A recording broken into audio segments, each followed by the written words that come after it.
Welcome back YouTube. Today we're going all out. We're building a 4K gaming PC. It's the last video of 2024. I hope you've all had a fantastic Christmas and looking forward to New Year. So for the last video, we went all out. We're going with a mostly white 4K gaming PC.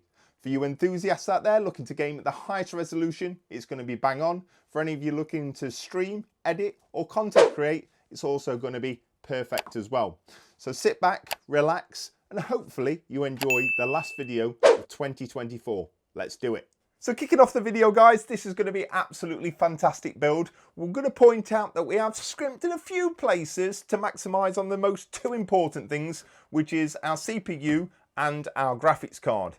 But that being said, you're not going to notice any performance loss. This is going to perform absolutely fantastic. It's going to look the absolute nuts and it's going to perform amazingly well as well. So the motherboard we've actually gone for is this Asus B650-A, and yes, we've gone for the B650 platform rather than the X670 platform, primarily to save a little bit of money. Because this build is primarily for gaming and nothing else, we don't need any of the additional stuff X670 brings. That being said, this is a flavourful motherboard. It's got everything that we're going to require: 2.5 gig LAN, Wi-Fi 6E, got plenty of connectivity in terms of I/O at the back. We've got BIOS flashback. We've also got PCIe Gen 5 M.2 on the top slot up here. 4 DIMM slots, etc, etc. Loads of fan and RGB connectivity. So we're not missing out on anything. This is going to actually pair with our CPU really nicely. We've gone for the AMD Ryzen 7800X3D. And for the best part of the last 18 months, 2 years, this has been the best gaming CPU there is. If I had access to a 9800X3D, then I would do it, but unfortunately, I'm like many of you guys, don't have my sticky paws on any of them or a chance to get hold of any at this moment in time. With that being said, around 10 to 12% less in terms of performance. We paid around £320 for this CPU. Absolutely fantastic CPU. And if and when we do get a 9800X3D, we can simply take this one out, do a BIOS update and slot that new one in if we need to. But because this is just for gaming, there is certain instances where the 7800X3D will be absolutely perfect.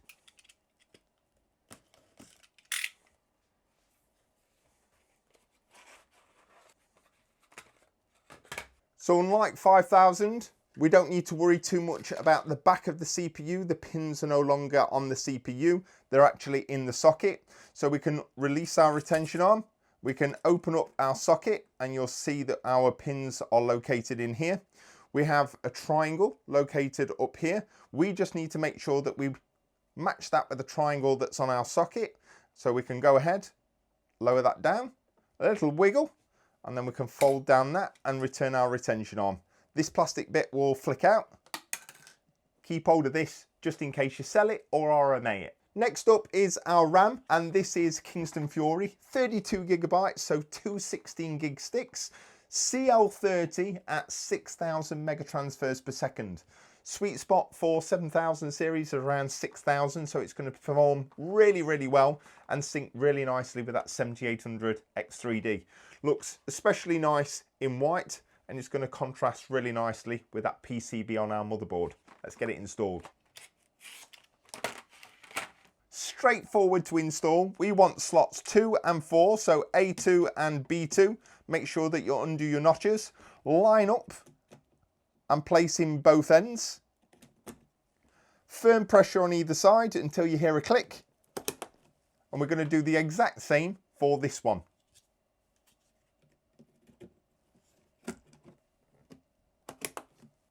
Up next is our M.2 or NVMe drives. I'm actually going with Samsung, 1 terabyte each. One will go on the top slot, one will go on the second slot. Both really good drives. One tops out, which is the 990 Evo, which is around 5,000 megabytes. This one tops out at around 7,150 megabytes, the Evo Plus. Fantastic drives, used them a number of times already. Really good for operating systems, your Windows drive. And this drive here, even though we won't be running it at Gen 5, we'll be running it at Gen 4x4, it'll go in the second slot down and provide an absolutely fantastic games library. This one we will be placing on our top slot on our motherboard, taking advantage of that Gen 5 by 2 lanes, and ultimately guys, it's going to perform fantastically well. Let's remove our heatsink, 2 screws. For installation, 20-degree angle, slot in, and then we've got our quick connect. You just push that to one side and that will lock our M.2 in place. For our second drive, we can do the exact same thing. 2 screws.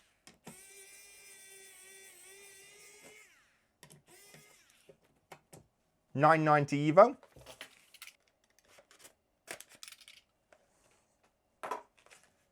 $20-degree angle. And again, we've got our quick connect, which is there locking it nicely in place. We do need to remove our little bit of film off of the back of our heat pad here, and then we can go ahead and replace our heatsink.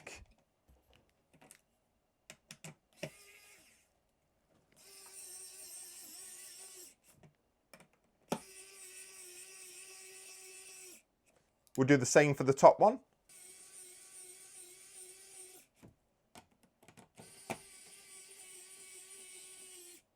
And there we have it guys, 2 M.2s, our 32 gigs worth of RAM and our stunning 7800X3D all installed.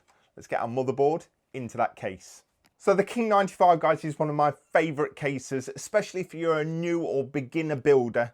It comes with these pre-installed 6 fans as well, makes it really, really easy. Less screws and everything already in.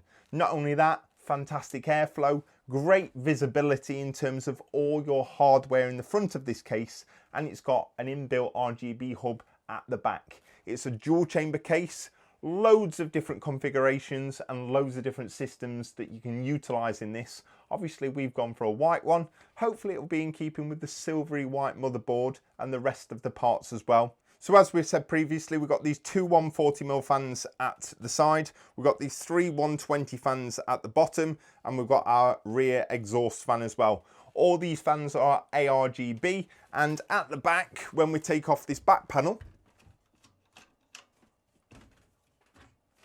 undo these 2 screws, open up this door,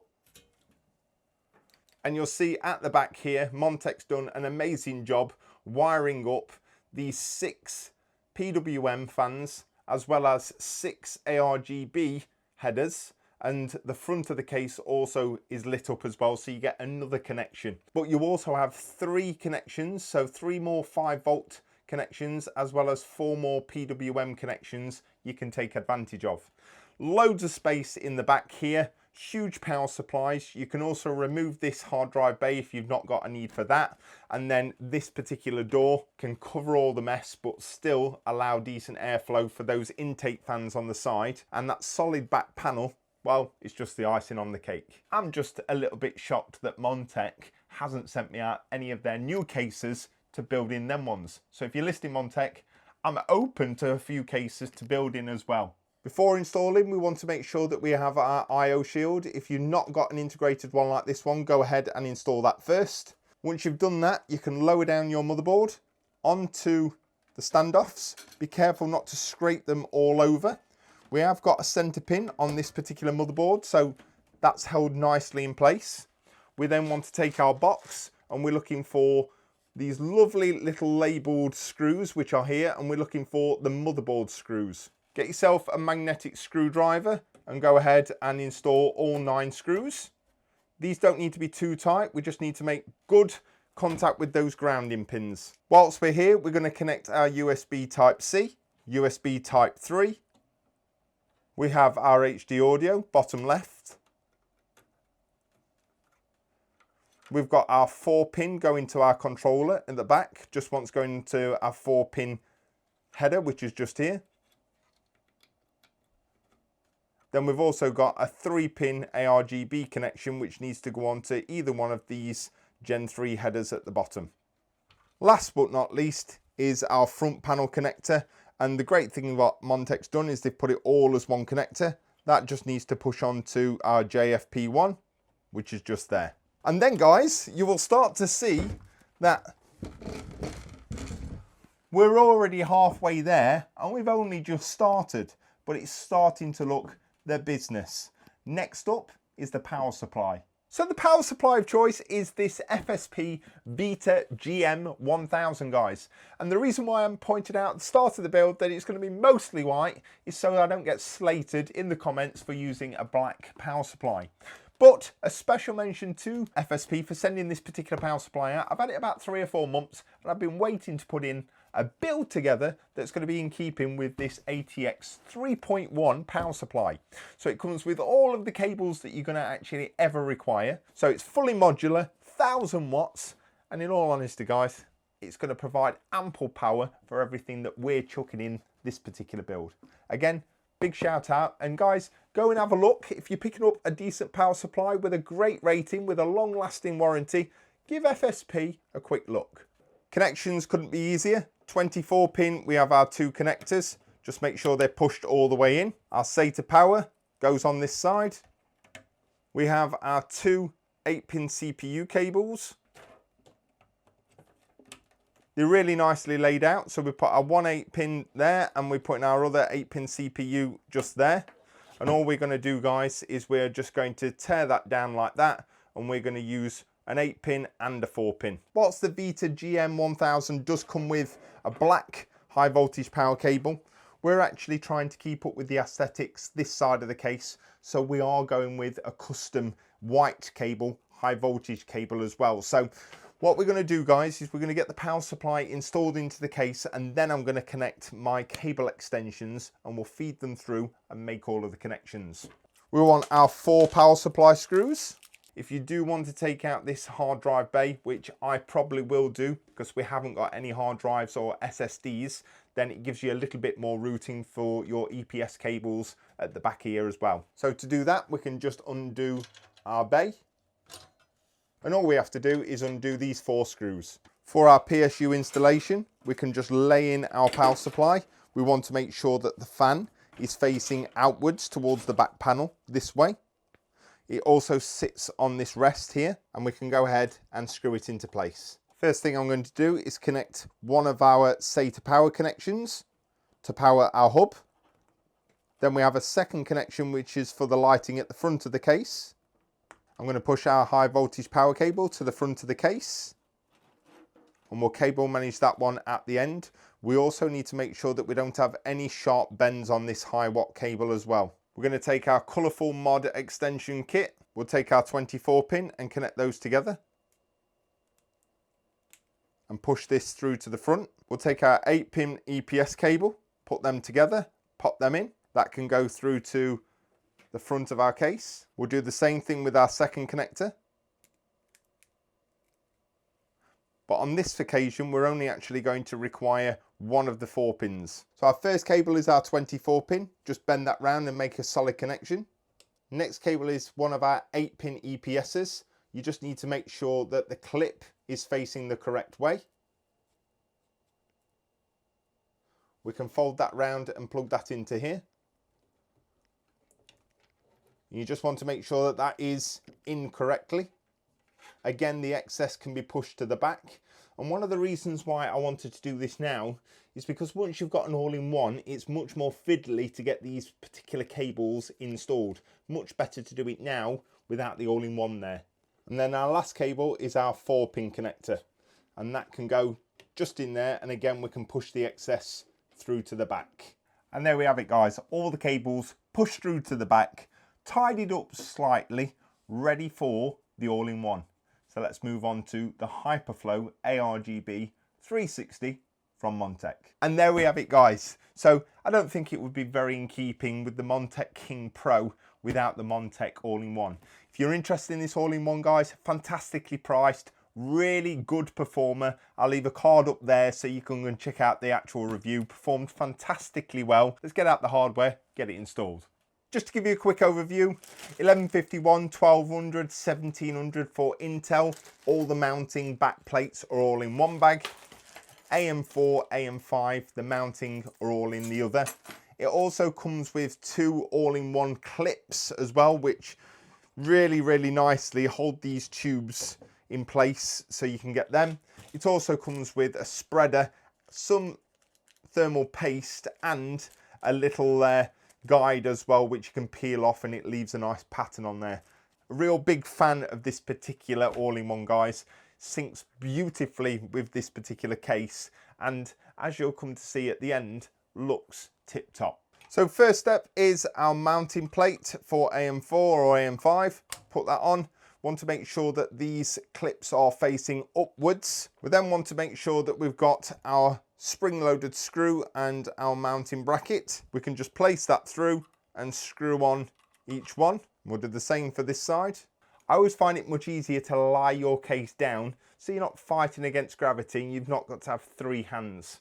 We can go ahead and feed our 2 cables through to the back of the case. We can pop in our radiator, and you want 12 of these shorter screws.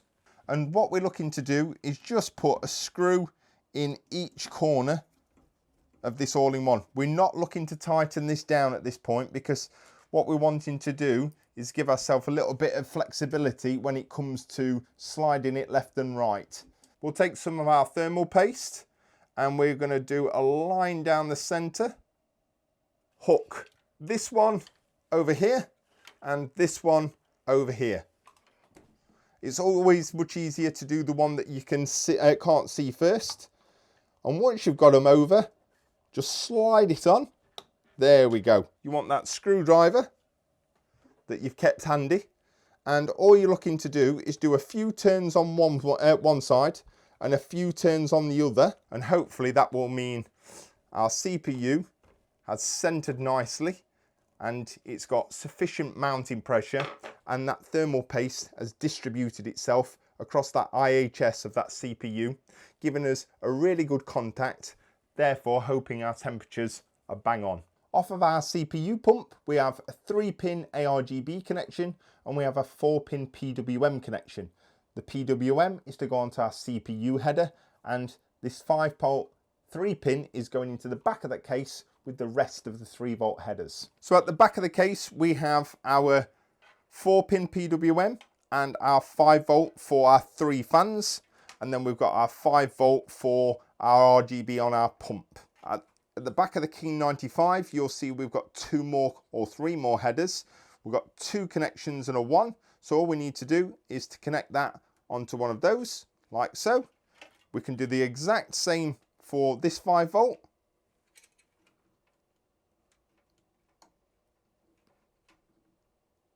Like so. And all we're going to do is put our 4-pin PWM onto this connection here. That's our all-in-one, all wired up. Let's go ahead, secure it at the top. Onto the crown jewels, guys, and it's the Asus Strix 4090. Remember that part where I said we scrimped on some bits to max out on others? Well, this is one of the parts where we actually maxed out, as well as the CPU. Most 2 important parts. So I'm going to get this unboxed. I'll give you a quick look and we'll get it in. It always blows my mind how heavy and how big this particular card is, even though I've got one in mine up there, because I don't see it. It's one of those where it's like, gee me crackers, they do weigh an absolute ton. So want to make sure that this is plugged in there really, really nicely. But as you can see, guys, this is going to be absolutely insane. Enough said, let's get it installed. So we're going to take out slots 2, 3, come here, big boy. Right. Line that up. Good push. What a click! Let's lock this into place, because I don't want this going vertically without it being locked in. What I'm going to do is I'm going to actually cheat a little bit, and I'm going to use one of these right angle connectors. So ultimately, we're pushing this onto here. Make sure this goes all the way in, because this is where problems have been occurring. No daylight in between this connection here. What we also want to do then is make sure that we get a valid connection at the front here. So all the way in. Nice click. We can push that up there, and then we can push all the excess through to the back. Thoughts on that then, guys? I think it looks absolutely insane. The 4090 fills out this King Pro case beautifully. The all-in-one, all the added white accessories in here are going to make the RGB really, really ping. And I think what a fantastic way to finish off 2024. Ultimately, let's get the power booted into it. Let's make sure that we hit the BIOS screen and pray to God that everything works. It should do. Let's do it. Power on. Power to the power supply. Button. Woohoo! There's nothing more exciting than when you build a system, it turns on at the press of a button like it should do. Everything on first inspection is working. Let's just wait for either the splash screen or the BIOS, whichever one might come. And there we are. That's straight through to the Asus BIOS then. It's just doing a quick FTPM resync and reboot, and that should take us directly straight through to the BIOS. So press F1 and there we have it. So that's bloody fantastic news, that, guys. And as promised, it looks the bee's knees, this system does. I'm really, really, really pleased with it. And what a way to finish off 2024. 4K, eat your heart out. The only system that's currently better than this is simply a 7800X3D.